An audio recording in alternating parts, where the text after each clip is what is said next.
Bana senden fayda yok. Yolla şu tabibi, yüreğimde derman yok. Senin narin narin yarim, suya düştü hayalim. Ne olacak şimdi halim? Benim narin narin yarim, benim narin narin yarim, suya düştü hayalim. Ne olacak şimdi halim? Benim narin narin yarim. İmkansız.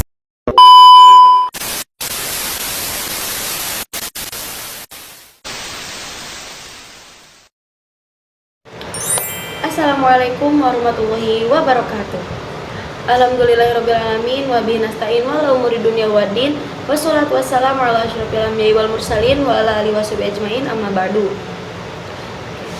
Apa kabar kalian semua?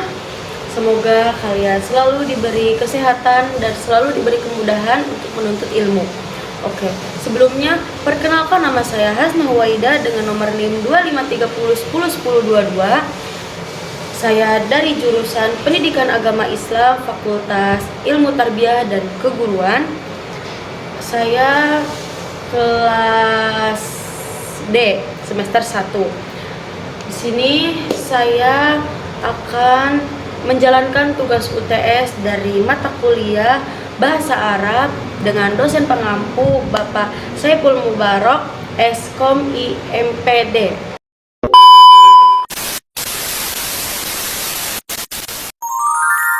Di video ini kita akan membahas salah satu topik penting dalam tata bahasa Arab atau nahwu sorof, yaitu salah satunya yaitu isim. Nah, kita akan belajar macam-macam isim, dilihat dari pengertiannya lah, terus jumlah hurufnya, jenis kelaminnya, lalu sisi nakiroh dan marifatnya, dan lain-lain sebagainya. Jadi, simak video ini dan siapkan catatan kalian. Lalu, kita akan mulai pembahasannya itu dari pengertian isim. Pertama-tama, saya akan menjelaskan tentang pengertian kalimat isim atau pengertian isim. Nah, bahwasannya teman-teman, dalam ilmu nahwu itu, setiap kata dalam bahasa Arab itu terbagi menjadi 3 jenis. Yang pertama kalimat isim, yang kedua kalimat fiil, dan yang ketiga itu kalimat huruf. Nah, apa sih kalimat isim, kalimat fiil, kalimat huruf? Ini tuh definisi singkat-singkatnya ya teman-teman.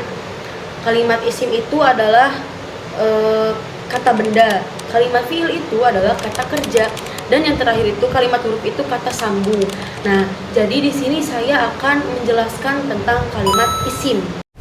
Nah, teman-teman, bahwasanya di kitab Al-Jurumiyah juga dijelaskan bahwa kalimat isim adalah kalimat yang menunjukkan arti dengan sendirinya tanpa dibantu dengan kalimat lain dan tidak disertai dengan salah satu dari 3 zaman, yaitu zaman madi, zaman hal, dan zaman istiqbal. Nah, maksudnya apa? Maksudnya itu adalah isim itu menunjukkan sesuatu, bisa tempat, bisa orang, benda, bahkan keadaan, tetapi tidak menunjukkan kapan terjadinya. Teman-teman bisa dilihat dari contohnya. Contohnya itu adalah kitabun, buku, dan contoh keduanya itu kayak madrasatun, sekolah. Nah, itu kan cuman kayak tempatnya aja, bendanya aja, tidak menunjukkan kapan terjadinya. Nah, jadi kata yang tidak menunjukkan waktu dan mengandung makna benda atau sifat itu disebut isim.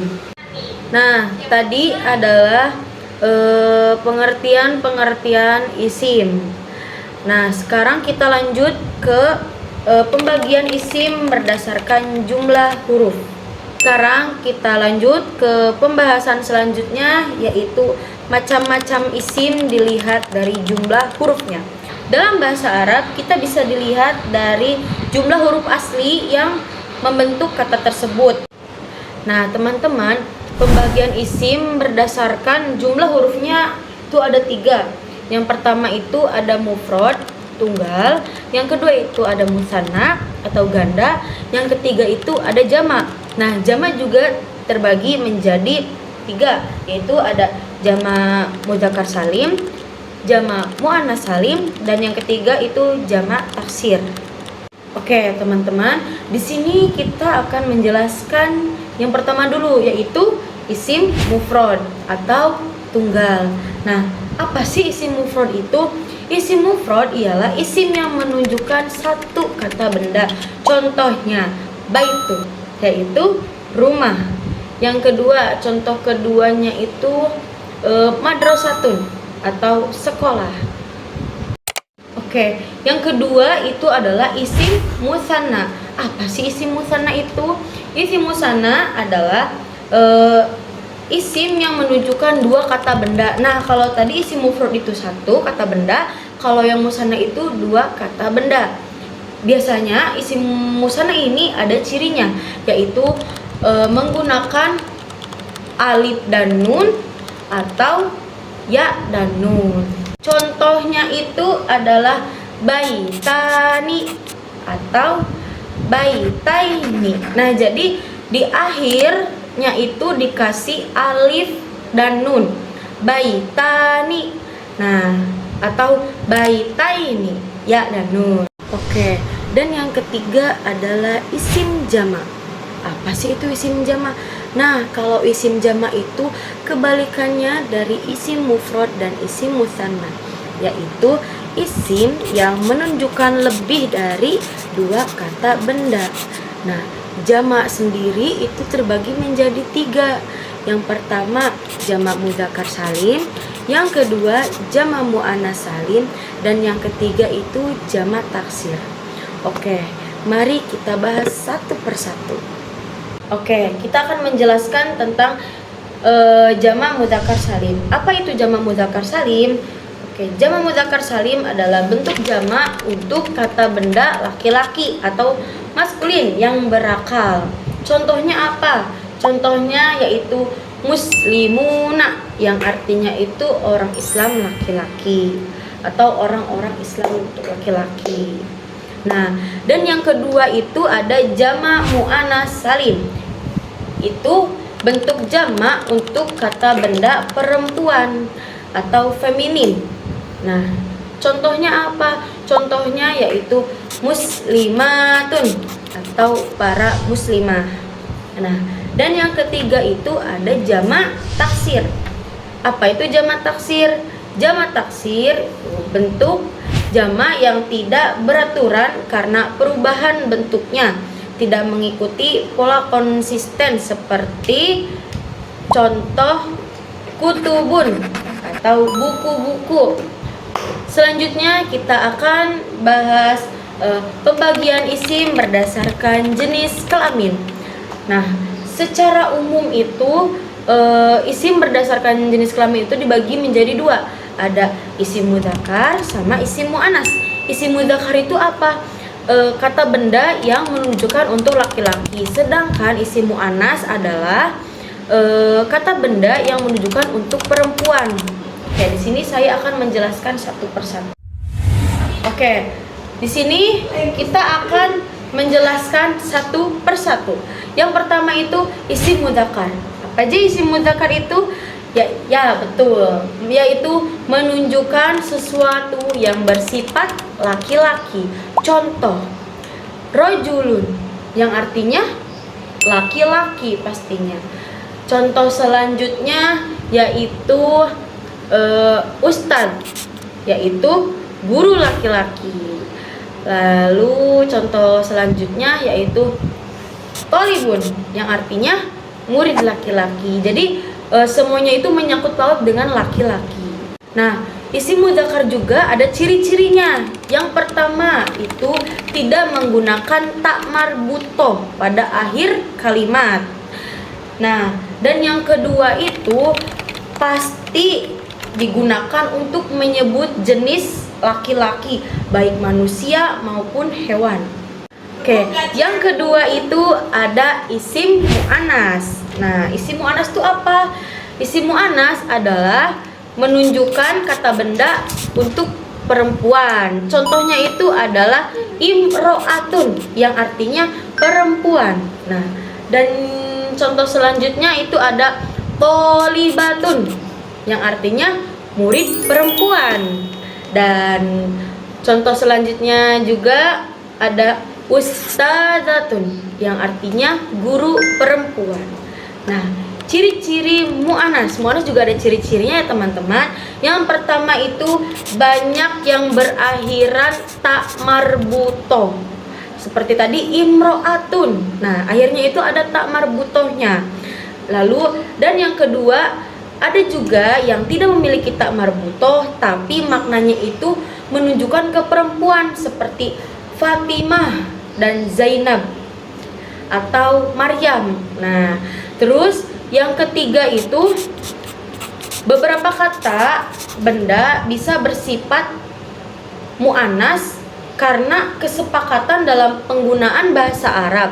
Misalnya syamsun yang artinya matahari itu dianggap mu'anas, sedangkan bulan atau komarun itu dianggap mudzakkar. Nah, sekarang kita masuk ke pembagian selanjutnya, yaitu isim berdasarkan nakiroh dan ma'rifat. Nah, bagian ini adalah bagian yang paling penting karena berkaitan dengan kejelasan atau ketentuan makna sebuah kata benda. Nah, di sini saya akan menjelaskan isim nakiroh terlebih dahulu. Apa sih isim nakiroh itu? Isim nakiroh ialah kata benda yang masih umum dan tidak menunjuk pada sesuatu yang tertentu. Contohnya ialah kitabun yang artinya sebuah buku. Lalu contoh berikutnya adalah rojulun, seorang laki-laki. Contoh selanjutnya adalah baitun, sebuah rumah. Nah, jadi kan itu kan masih umum ya teman-teman, tidak khusus. Nah, isim nakiroh juga ada ciri-cirinya teman-teman. Apa sih ciri-ciri isim nakiroh? Yang pertama adalah biasanya diakhiri dengan tanwin. Nah, lalu yang kedua itu tidak didahului dengan kata al. Tadi seperti contoh baitun, sebuah rumah. Kitabun, sebuah buku. Jadi tidak al baitun atau al kitabun, tidak, tapi baitun atau kitabun. Nah, lalu yang ketiga itu maknanya bersifat umum, belum spesifik. Misalnya kalau kita berkata kitabun artinya sebuah buku. Nah, itu tuh belum tentu buku yang mana kan teman-teman. Nah, seperti itu. Nah, yang kedua itu isim ma'rifat. Apa itu isim ma'rifat? Isim ma'rifat yaitu kata benda yang sudah jelas atau yang sudah pasti itu. Contohnya Alkitab yang artinya kitab itu atau buku itu. Nah, contoh selanjutnya itu ar-rajul artinya laki-laki itu. Nah, isim ma'rifat tersebut juga ada ciri-cirinya. Apa sih ciri-cirinya? Yang pertama itu biasanya diawali dengan kata al. Nah, kalau tadi isim nakiroh itu tidak diawali dengan kata al, sedangkan isim ma'rifat itu diawali kata al. Lalu yang kedua itu biasanya berupa nama orang, tempat, kata ganti. Kayak kata ganti itu ana, anta, gua, dan lain-lain, atau kata tunjuk haza, tilka, seperti itu. Lalu yang ketiga itu maknanya sudah jelas dan spesifik. Jadi maknanya itu sudah tertuju pada itu. Jadi kesimpulannya itu kalau nakiro itu contohnya kitabun, buku. Nah, itu masih umum ya teman-teman, kan bukunya nggak tahu buku apa aja. Sedangkan kalau ma'rifat itu harus menggunakan kata al depannya. Al-kitabun, buku itu. Nah, kalau itu tidak umum, sudah spesifik. Nah, itu namanya ma'rifat. Nah, alhamdulillah ya teman-teman, inilah penjelasan lengkap tentang macam-macam isim dalam bahasa Arab. Dilihat dari jumlah hurufnya, jenis kelaminnya, nakiro ma'rifatnya, dan lain-lain. Nah, dengan memahami pembagian ini, kalian akan lebih mudah membaca, menulis, dan menganalisis kalimat bahasa Arab dengan benar. Terus semangat dalam belajar. Kurang lebihnya mohon maaf. Wabillahi taufiq wal hidayah. Wassalamualaikum warahmatullahi wabarakatuh.